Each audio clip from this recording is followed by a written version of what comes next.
اولنی سوال دا بار بار د دې تپوس کیږي او هغه دا دی چې غوره قرباني کومه یوه ده،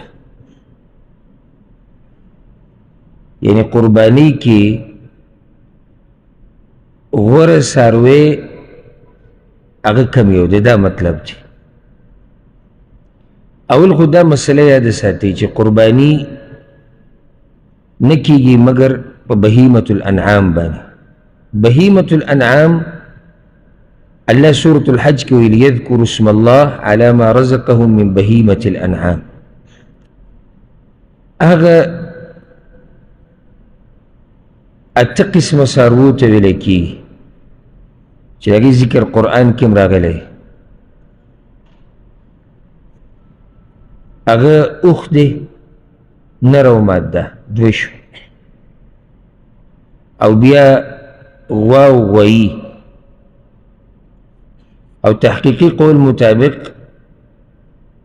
په میخه باندې قرباني کیږي ځکه چې دا د غوا یو قسم دی. دا څلور شو. بیا ګډ او ګډه، بیزه او چیلې یا پیسه، دا شو اته. دې ته بهیمة الانعام. د دې نه علاوه په بل څاروي باندې قرباني نه کیږي. او خو دا مسله یادول پکار دي. بیا په دې کې غوره کم یو دی، دې کې د علماو دوه قوله دي. یو قول دا دی دا د امت ته اکثر علماو د دلایل په رڼا کې دا مضبوط ښکاري، هغه ده چې ټول نه غوره قرباني هغه ده چې سړی په اوښ باندې قرباني وکړي، بیا غوا، او بیا ګډ، او بیا بیزه.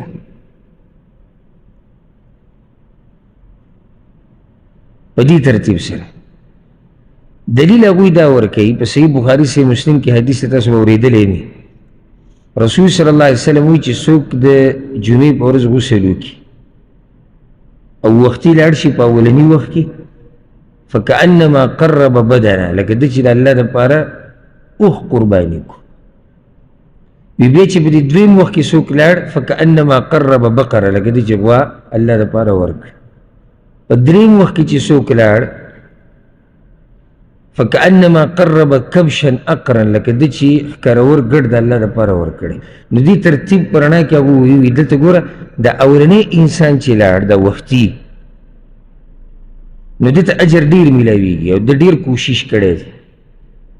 نو کوشش یې داسې لکه ده چې اوښ ورکړی، نو اوښ ډېر غوره ده. هلته دی وختي لاړ کړ، وختي تلو کې قرباني ډېره ده. نو دغه شان په اوښ حلالولو کې د الله دپاره دې کې قرباني ډېره ده. ورپسې بیا اوښ شو، نو بیا ګډ شو. او بله ده چې ګران هم دی، لکه دغې طرف ته وګوري چې غوښه هم ډېره ده، خو دې بل طرف ته که ته غواړې چې دا ګران هم دی. او یو حدیث دی د ابوذر غفاري رضی الله عنه امام احمد راوړی دی، هغه تپوس کړی د رسول الله سلم نه، وی ای الرقاب افضل، دا موږ چې دا غلامان او مریان ازادو په دې کې کم یو ازادول ډېر غوره دي. ته چې غلام ازادې دا خو یو غټ عبادت دی، خو کم یو. رسول صلی الله علیه وسلم ورته اغلاها ثمنا وانفسها عند اهلها، کم یو مری چې ګراني او د مالک په نیز ډېر ګراني قدرمني. ته چې کوم مالک نالي هغه ته دا مری ډېر عزتمن او قدرمن دی، نو چې ډېر ورته ګران دی نو هغه خرڅې هم ګران. نو وی دا مری چې ته ازاد کړي دا ډېر غوره دي په نسبت د دې نورو د ازادولو. د دې نه دا مسله راووته چې څاروی ګراني الله رب العزت تعالی اجر درکوي. دا نو ځکه دلته راته دا مسله ذکر کومه، دا منځ کې فایده راله. هر څومره ګران څاروی چې والي د الله لپاره کړه، د هغې تذکیري بیا چاته مه کوه، ځکه چې دا زمونږ د عبادت، دا زمونږ د الله سره تجارت دی، دا د خلکو سره نه دی. ته بیا تذکیري کوې، یو ته کښېنه او بل ته، او په قصد دا موضوع رااچوې چې څاروي اوس هم ګران شوي دي، چې موږ ورلوي په 3 لاکه او په 4 په 5. الله دې کې چې په 10 لاکه دې اخیستی، خو د الله دپاره دې اخیستی.